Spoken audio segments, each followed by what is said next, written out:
RFID Geeks by RFIDFreeStore.com. When starting an RFID project, RFID Tag Selection is an important part of that process. Here are some questions to ask yourself when you're selecting an RFID tag for your use case.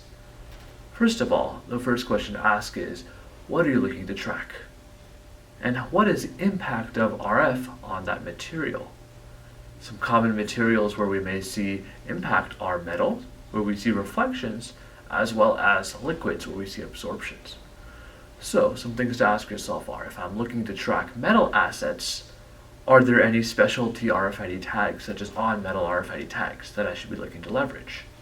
Or if you're looking to track assets that have liquid, what are the different methods of attachment that I can look to leverage to avoid having the RF be absorbed by that liquid?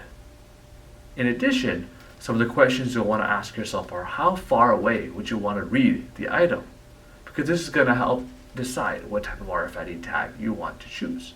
Typically, the larger the RFID tag, the further the read range you get from it.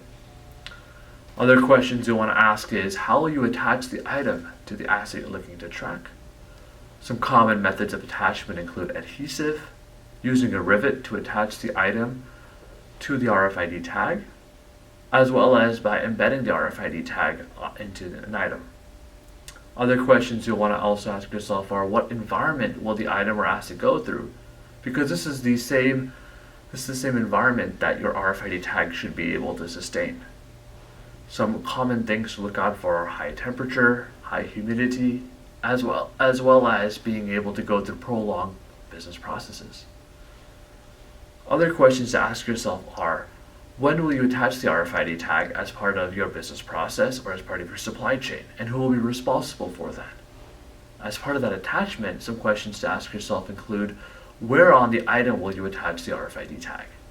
The reason this is important is that you may see differences in performance depending on where on the item or asset you put the RFID tag. With these questions in mind, hopefully you have a little bit of a better understanding on your RFID tag selection process.